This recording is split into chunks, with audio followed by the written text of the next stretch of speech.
Now, the next thing we're talking about is GAA brawl culture. So an 8-week ban handed out to the Dingle mentor for running onto the field and punching an opponent. The rule is interfering with a member of the opposition, and 8 weeks is the minimum ban that you can get. So they've gone for, this is on the lowest end of the scale possible.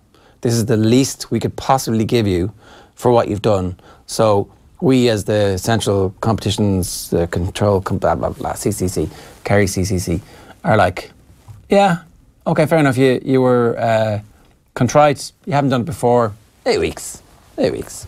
It's embarrassing, isn't it? It's one game, isn't it, really? One game. Like, he's going to appeal as well, I'd imagine. There is an appeal. We don't know. He's got 3 days to appeal if he wants. Yeah. Who wouldn't appeal, though, given the potential of glory from the appeals process all around the country and how that thing works? As I say, it's fairly humiliating. You can see it there. We're just showing the footage. So that's Colm Gainey from Dingle. Yeah, Colm Gainey. I think he's been banned for 8 weeks for that. Well, that's the ban that we're hearing is being suggested. The suggested ban, I think, is more embarrassing than the incident itself, because the incident itself, like we've seen kind of a spark on social media, particularly over the past couple of days, of, you know, people saying, well, Kerry GAA showing its true colours, you're not whiter than white down there, and there's truth in that.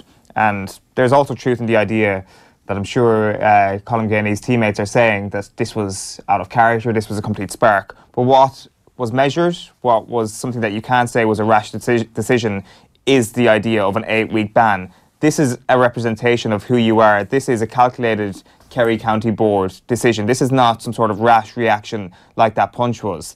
This is your chance to show, actually, yeah, crap things do happen down here, but we care about it. Like the posturing from pundits like Pat Spillane we've seen on the Sunday Game down through the years, like giving out about puke football and giving out about cynicism in other counties, is just absolutely embarrassing in the context of all of this. Okay, so Sean O'Regan, one of our colleagues here, says timeline of thuggery: 14th of September, Strabane versus Stewartstown, Tyrone. 22nd of September, Ballinasgreen versus Greenlock, Derry. 7th of October, Ballinderry Shamrocks versus Kilray, Derry. Ballyholland Harps and Downpatrick and Down, also on the 7th of October. The 21st of October, Dingle versus East Kerry. 22nd of October, Kilshannig versus St Finbars in Cork. They are all football. So the last one there was, I think it was a junior football match, and that's also minor. It was minor. All right, Jesus Christ. So that's under 17. That was particularly grim, that Cork one. Where like one man gets isolated and there's about 6 or 7 lads trying to pluck the head off him. Right. Well, we're not playing it because they're minors, but you should go and check that out on Twitter yourself, because there's like a mob around 1 or 2. That's the type of shit where it gets serious pretty quickly.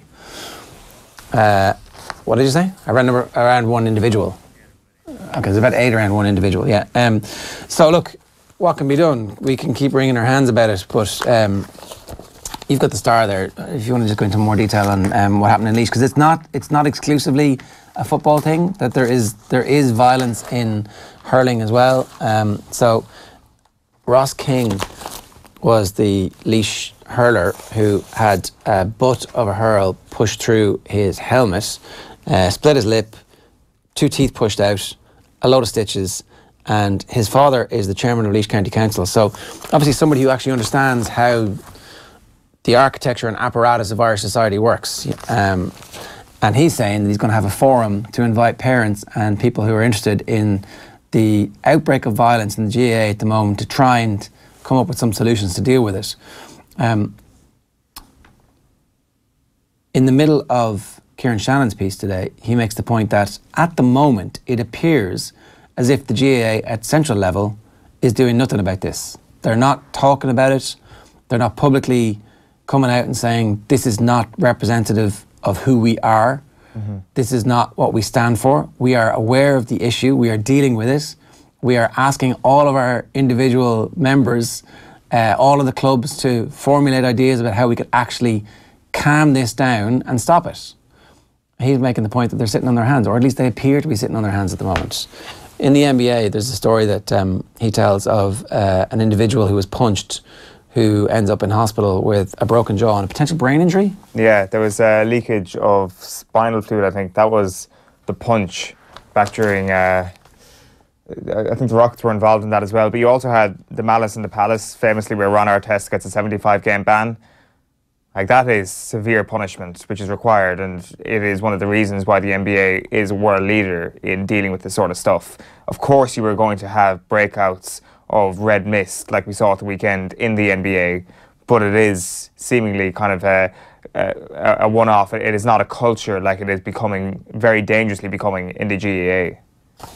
Yeah, and like, keep doing nothing, wait until, like, at some point, 3 or 4 people get around somebody. There was like a pretty cowardly kick in the Dingle, East Kerry. Yeah, There's somebody in an orange bib who you can see having a kick, and like, there's a point where those kicks hit somebody in the head, and that kills somebody, and you're like, well, like, what can, at that point you have no get out of jail. You've got no sense of like, oh, we didn't know this was coming. This is a shock to everybody. This is a disaster. Like, we weren't warned about the possibility that this could go this horribly wrong. You were warned, and you're not doing anything about it. This was an opportunity for Kerry GAA to show that they didn't want to be part of this national discussion, and they've missed that opportunity massively. Even from the perspective of optics. Optics alone, doesn't care what their motive was. They could have looked very good here with a huge ban handed out. And not even a huge ban. Huge is the wrong word. A ban that fits the crime. 52 weeks. They've given the guy 8 weeks. And so it's going to be one game. Punching he's a selector. He's punched a 21-year-old. Like, we've all seen it, and they've given him 8 weeks. It's like they should be humiliated with themselves for even considering the possibility that an 8-week ban was suitable for that. Like, I don't know. You just are completely demoralised with the whole concept that certain people run that county board that would actually think that that's suitable. It's just an embarrassment. It's not, like, enough from the sport for a sec. Like, it's an actual embarrassment on Kerry GAA that this is a decision that they've come up with. We've all seen what happened, and like, I think fair enough when you talk about the red cards and the suspensions that the two Cliffords have got. Maybe Paulie Clifford didn't deserve it, but he got red carded. You got to respect what the referee says. And to be honest with you, I don't actually have that much of a problem with him maybe missing one county championship game next week. David Clifford definitely deserved to miss one. So I'm not trying to be biased against Dingle here on a sole kind of incident that we've seen. It is probably the most famous incident we've seen in a Kerry club match down through the years, just in terms of everybody seeing crystal clear what happened. A selector punching a 21-year-old in the head. He gets 8 weeks. Yeah, I think like over a quarter. Like, we've had this card, like we're just talking around in circles essentially here, just talking about different things as we've been doing over the last couple of weeks.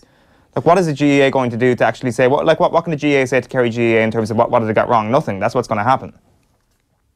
That's the point that Kieran Shannon is making. It's the same column that he's been writing for a long time, that if you look back, everybody's been writing about this. Around about this time of year, there is violence in the GAA. They're like, look, it's just people blowing off steam.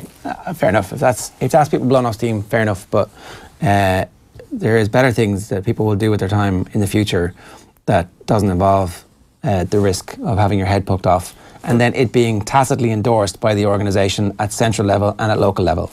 Well, that's the thing. It is just another cliche to trundle out here, but it's worth reiterating again. You do what you do. You do that on the street, you get a far worse punishment. Well, look, maybe the guards are the only ones who can actually sort this, and maybe this is like a ministerial directive to, okay, next time we see this footage, you've seen this footage, the local superintendent goes and knocks on the door and says, I'm sorry, I've seen you punch somebody and I'm charging you with a fray, or whatever the charge might be. Like, I would ask, what's the ulterior motive here? There can't be any ulterior motive for this inaction. Like, when we talk about any other GAA controversy, and there's plenty of them, and this isn't even a controversy, the example I'm about to use, but say if we talk about the Sky deal and the way that was such a hot potato at the time, you could at least understand the motive of the GAA to go along with the Sky deal. Personally, I have no problem with the Sky deal, but people who hated the Sky deal at least said, the GAA care about the money. But in this occasion, what did the GAA care about with their continued inaction? There was no explanation for their inaction whatsoever. Like, explain to me, what are they sitting on their hands for? What are they waiting for? I don't know. I mean, like unless it's something to do with, it would be really bad publicity if we started banning people. No, it wouldn't. I don't know. I'm clutching at straws here. Like, it would draw further attention upon us, or I don't know. Maybe it's we look after our own kind of thing. This is all happens on the fields. That What ship happens on the has field sailed. stays in the fields. You know, all's fair in love, win at all costs. That's who we are. We'll slit your throat on the field, but afterwards we'll all have a few pints and sure, look, we'll look after your dental bills, maybe. Gaelic Games is becoming a parody of itself. It's becoming... Here's the thing, they're not. They're not. The games are great. The games are brilliant. And there's an opportunity for us to watch brilliant club championship matches all weekend, every weekend from the middle of September all the way through to December now. And it's completely overshadowed by these 6 incidents in like 6,000 club matches around the country. The games are still brilliant.